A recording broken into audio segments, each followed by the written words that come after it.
Hello class and welcome to our module on motivation.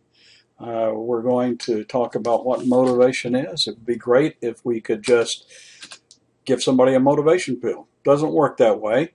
The first thing we want to do is discuss whether motivation is internal or external. In other words, is it something that some people just have and others do not? And if it's internal, what's the role of a manager? Or is it something that we can do to other people?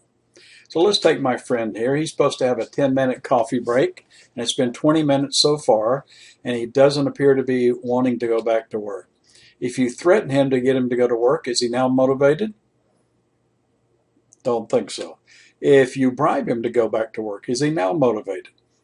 Probably not. So who is motivated in this situation? You are, if you're the manager or leader. Why is that? Are managers and leaders better people than the people they lead? Or is there more to this? So what is motivation? I like this little definition: the desire with an individual that stimulates action. Kurt Lewin, a psychologist, gave us this formula to explain motivation. Behavior, or motivation, is a function of the individual and the environment.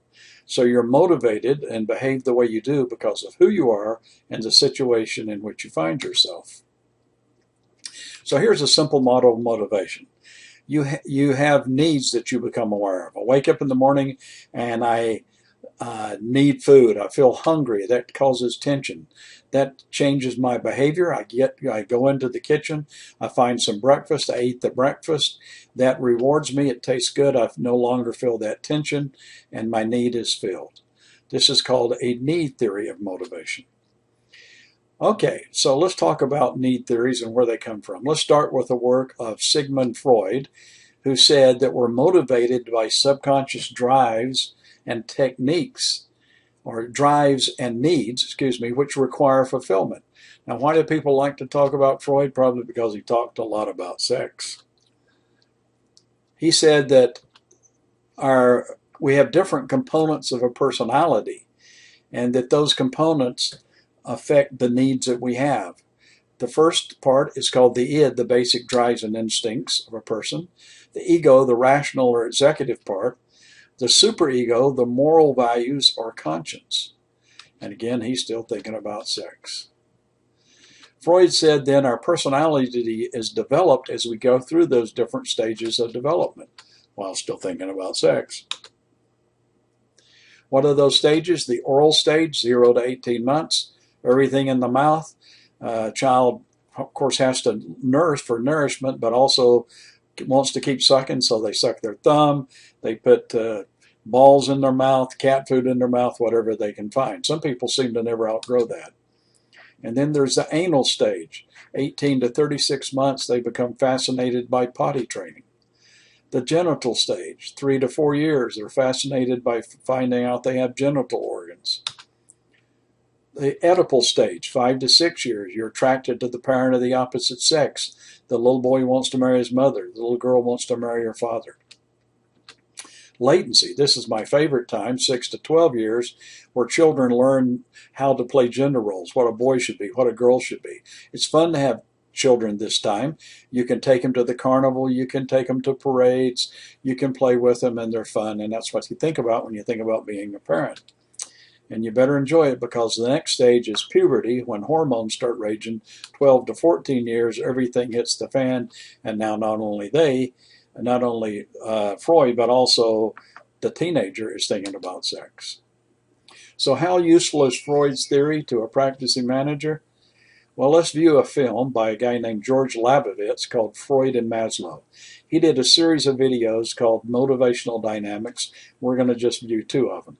I'd like to tell you that this is I lost the original copy of this video, and so at the beginning this video is a little rough, but hang in there and it will improve.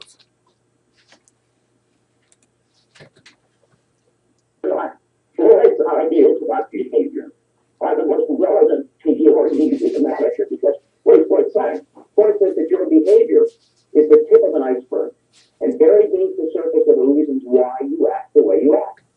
Your personality, behavior, is composed of 3 parts. We can have id,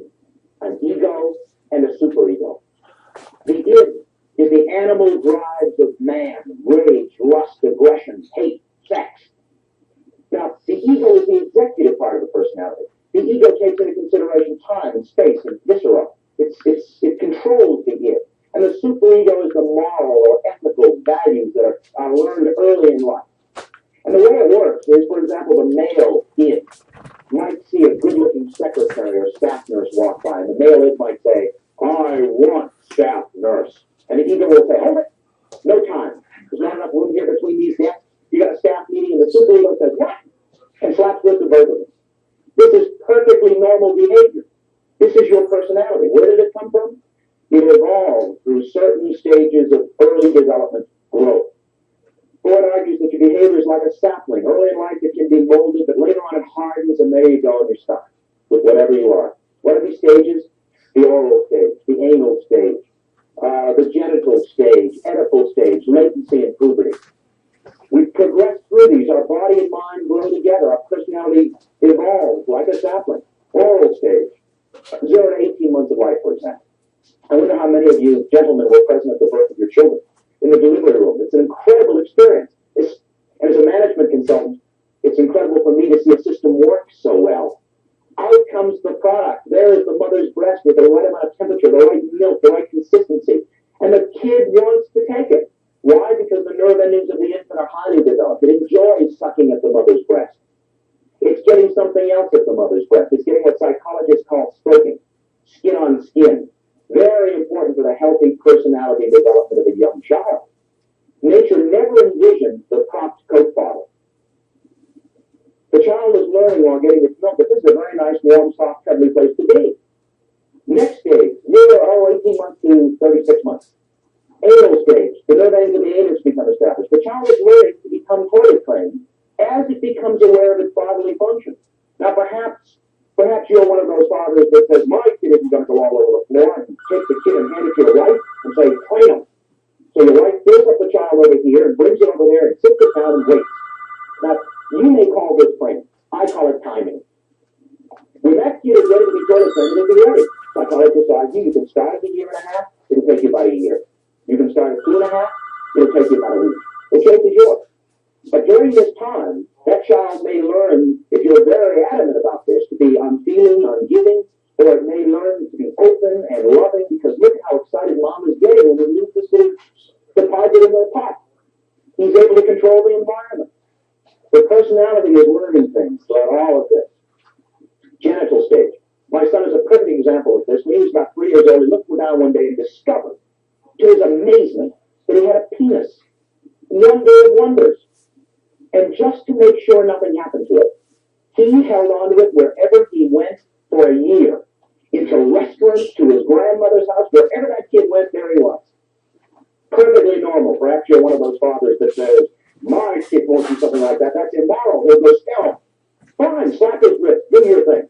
But if 22 years later that little kid wants to marry his army roommate, maybe you did it, says Freud. Oedipal stage, the parent of the opposite sex becomes attracted. Latency, they go through that very fast because little kids learn right away that if daddy's much bigger, if I can't lick him, I'll join him. And it's at that stage that role models, the beginning of the latency period, become very important. That's where young girls learn to be women, or what a woman does, where young men learn how to be men. We go through the latency period, 6 to 12, and then puberty. You can make babies at puberty, and Freud kind of drops you right there. Says, well, you're stuck. Your behavior is now wired. There isn't enough here. It seems to me there isn't enough for a manager to take away because you're stuck. You're stuck with those employees who may or may not have been toilet trained too soon. You still have objectives you have to accomplish. You've got to motivate them. Now, there's another theorist. I think a more relevant theorist that we can work with and you can apply to the management of people. And that's the work of Abraham Maslow. In 1942, Professor Maslow came out with a theory of human motivation that at that time was quite revolutionary. What he said was adults, grown-ups, are motivated because of unsatisfied needs. It's unsatisfied needs that motivate us. Satisfied needs don't motivate anyone. He arranged the needs in a hierarchy that looked something like this. What he said was the lowest level of needs are the physiological needs of man. Air. If I want to motivate you, I can't give you more air. Hopefully you've got enough. Therefore, something else, whether your ties or skirts are straight, whether your boss is there or not. You're worried about painting your house. You're worried about earning more money. All of that, of course, is irrelevant if you don't have enough air. But we have enough air. Therefore, we're not motivated. We're not conscious of it. The next level of need then becomes apparent, like safety. The same dynamics work here. These are very powerful needs. Note how they fill up the whole bottom of the hierarchy. Maslow calls these primary, belly, basic kinds of needs. If these aren't met, you don't worry about anything else. But since most of us have these primary needs met, we're free to worry about our secondary needs, higher level needs, psychological kinds of needs, like social needs, friends, family, other people who love us. These are very important needs.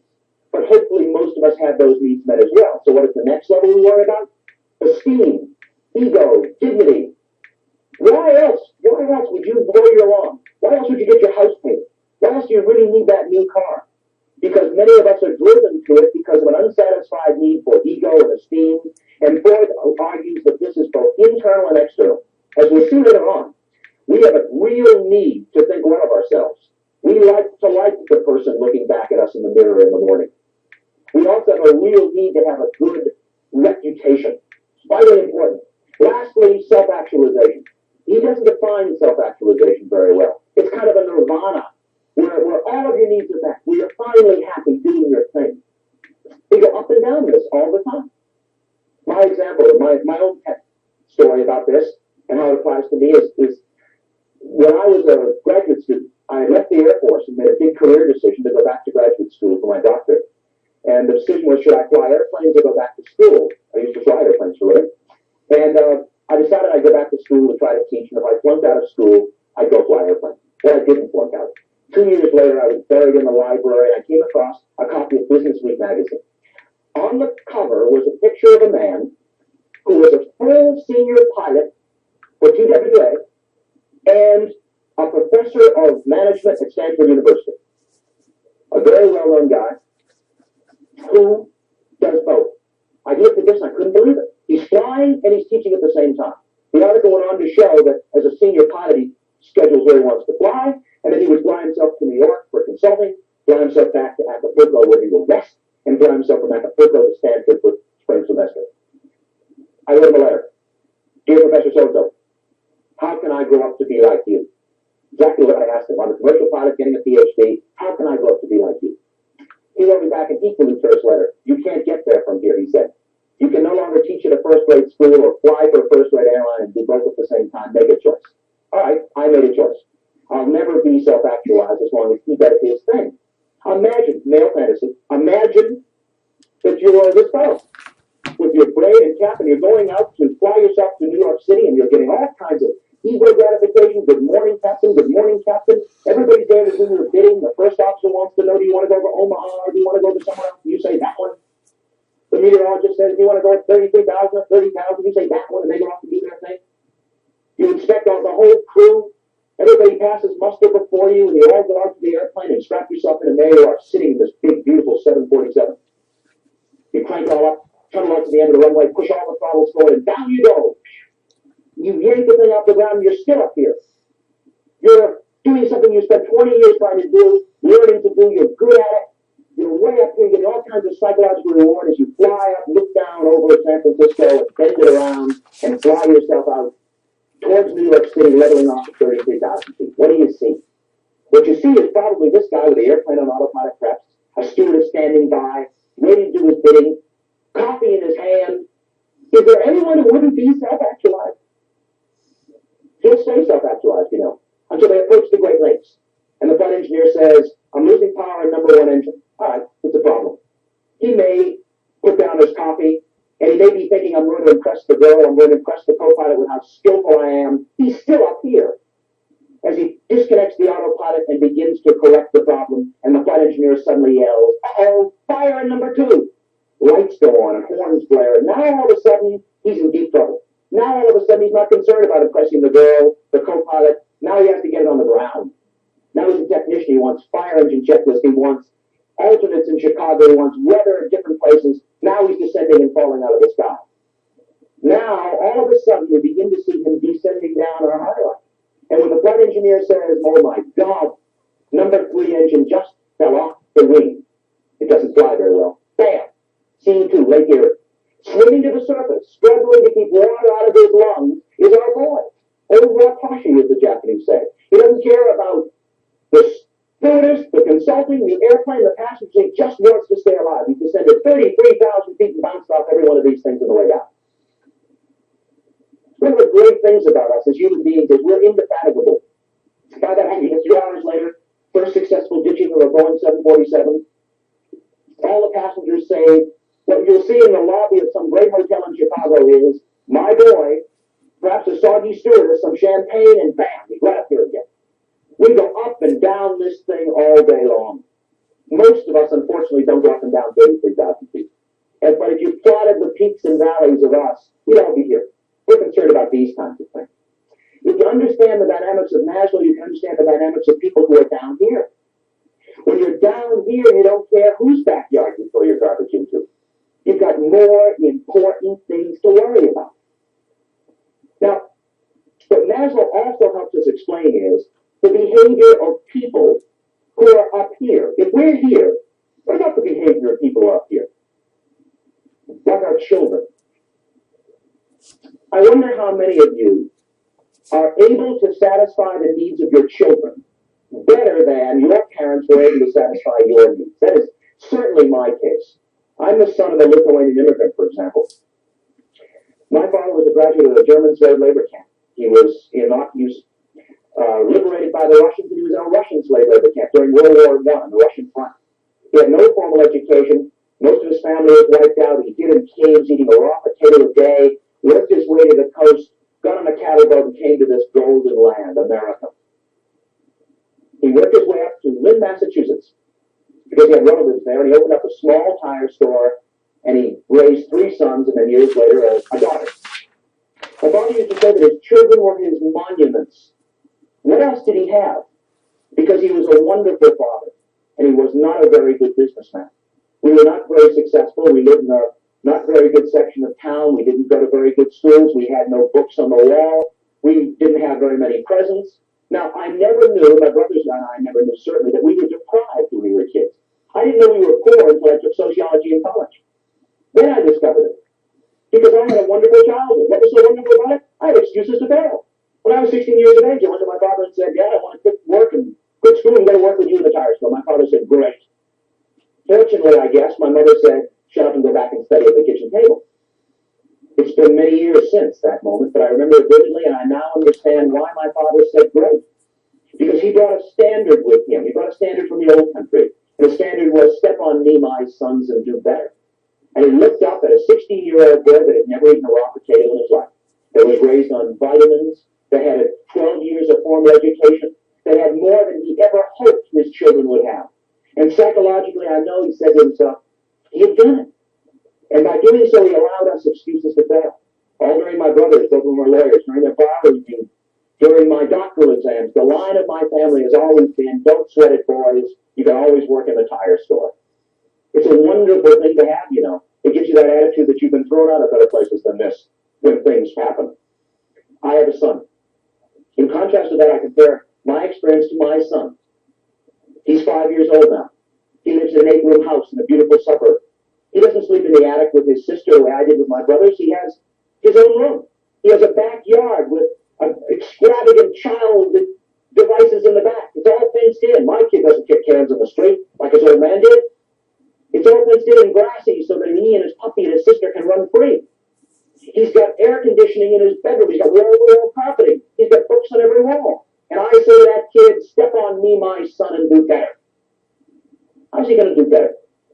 Is he going to be better educated? He's got to get 3 degrees. Is he going to make money? I probably have to make a lot of money, I hope. Is he going to live in a bigger car, get a bigger car, bigger house? How is he going to do better? I thrust him up here. He never asked me for air conditioning. The only thing he ever asked me for was a puppy, and he got it. By satisfying my needs, I thrust that kid up here. And if I'm not careful and you're not careful, we're all going to have problems.